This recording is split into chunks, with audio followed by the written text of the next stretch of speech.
ఆమె సాక్షాత్తు బాలాత్రిపుర సుందరి. ఆ తల్లి లలితాపరాభట్టారిక, ఆమెయే జగన్మాత అయినటువంటి శ్రీ మహాలక్ష్మి అయోనిజ. అందుకే తానే అనసూయమ్మతో చెప్పుకుంది, నేను పుట్టినప్పుడు నేనే పేరుంచుకున్నాను, సీత అని పేరు పెట్టుకున్నాను.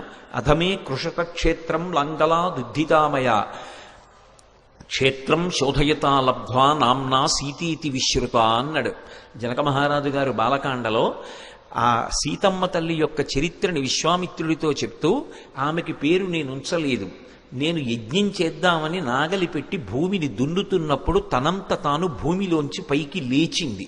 ఏదో పద్మావతీదేవిలా మందసంలో లభించలేదు, ఉద్ధిత, భూమిని చీల్చుకుని చెట్టు లేచినట్టు పైకి లేచింది. నేను ఆమెని చేత్తో పట్టుకుని, ఈమె నాకు భూమిలోంచి పైకి లేచి లభించింది, ధర్మమునందు ఈమె నాకేమవుతుంది అని నిలబడ్డాను.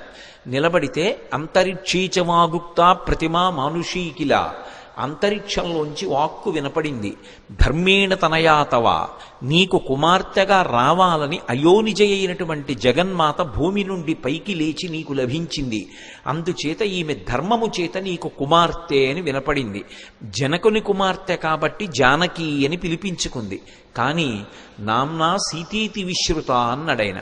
నేను ఉంచలేదు, భూమిని చీల్చుకుని నాగేటి చాలు తగిలి పైకొచ్చింది కాబట్టి సీత అన్న పేరుతో ఆమె వర్ధిల్లింది అన్నాడు.